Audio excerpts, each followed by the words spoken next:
Hello friends, welcome back to our channel Sonia's kitchen.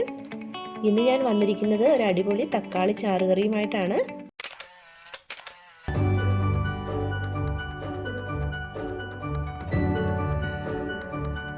അപ്പോൾ ഇതിനായിട്ട് 6 തക്കാളിയാണ് ഇവിടെ എടുത്ത് വെച്ചിരിക്കുന്നത്. നല്ല ഫ്രഷ് പച്ച തക്കാളിയാണിത്. അപ്പോൾ ആദ്യമായിട്ടാണ് നിങ്ങൾ എൻ്റെ ഈ വീഡിയോസ് കാണുന്നതെങ്കിൽ ദയവായി ചാനൽ സബ്സ്ക്രൈബ് ചെയ്യണം. അതോടൊപ്പം കാണുന്ന ബെല്ലൈക്കോണിലും ക്ലിക്ക് ചെയ്യണം.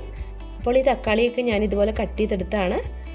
ഇതിലേക്ക് ചേർക്കാനായിട്ട് 4 ചെറിയുള്ളി അരിഞ്ഞത്, 1 ടീസ്പൂൺ കടുക്, ഒരു 15ഓളം കാന്താരിമുളക്, 1 ടീസ്പൂൺ മുളക് പൊടി, 1/2 ടീസ്പൂൺ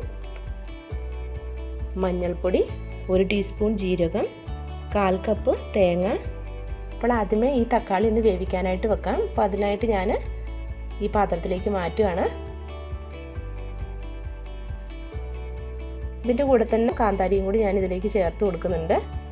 നെകക്ക് വെള്ളം ഒഴിച്ച് വേവിക്കാനായിട്ട് വെക്കാം. അപ്പോൾ ഈ കറിയുടെ വെള്ളമൊക്കെ തിളച്ച് വന്നിട്ടുണ്ട്. ഇപ്പോൾ ഇതിലേക്ക് ഞാൻ ആവശ്യത്തിനുള്ള ഉപ്പ് കൂടി ചേർത്ത് കൊടുക്കുകയാണ്. ഇനി ഇത് മൂടി വെച്ച് വേവിച്ചെടുക്കാം. അപ്പോൾ ആ തക്കാളി വെന്ത് വരുന്ന സമയം കൊണ്ട് നമുക്ക് ഇതിനുള്ള തേങ്ങയൊക്കെ അരച്ചെടുക്കാം. അപ്പോൾ അതിനായിട്ട് ഈ തേങ്ങയിലേക്ക് ജീരകവും മഞ്ഞൾപ്പൊടി, മുളക് പൊടി ഇതെല്ലാം കൂടി ചേർത്ത് നന്നായിട്ട് അരച്ചെടുക്കണം. അപ്പോൾ ഇതെല്ലാം കൂടി നന്നായിട്ട് അരച്ചെടുത്താണ് ഞാനിത്.